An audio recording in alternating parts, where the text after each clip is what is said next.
How's it going, everyone? Landon here with LMR.com. Today I'll be checking out Prothane's front sway bar end links and how you go about installing this kit into your 1979 to 1993 Fox body Mustang.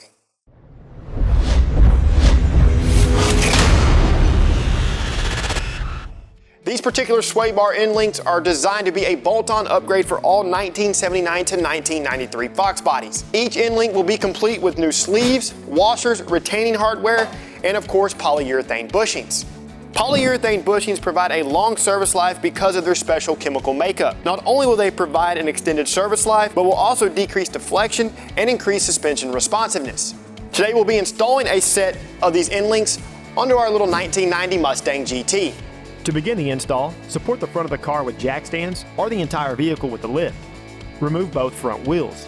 Grab the center of the end link with a pair of vice grips. Loosen and remove the top retaining nut with a 1/2 inch deep socket. Remove the top bushing. Loosen and remove the lower retaining nut with the same 1/2 inch deep socket. Remove the vice grips. Repeat these steps for the other side. Remove the factory end links from the car.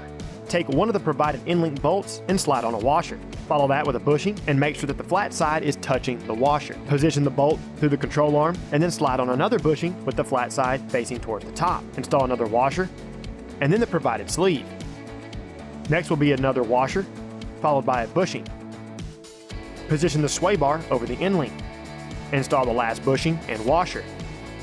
Jack up on the control arm enough to thread on the supplied retaining nut. Before fully tightening the retaining nut, ensure that the other retaining nut has been started. Now you can fully tighten the hardware on both sides. Reinstall the wheels and then get the car on the ground. After that, you're all finished. Wrapping things up here, guys, this complete sway bar end link kit from Prothane is a great cost-effective solution to damaged or deteriorated factory end links. To see more how-to and review videos covering industry-leading products, be sure and subscribe to our YouTube channel. Like this video and don't forget to turn on notifications. While you're at it, be sure and check out our other videos and don't forget to shop LMR.com for all things 1979 to present Mustang and SVT Lightning.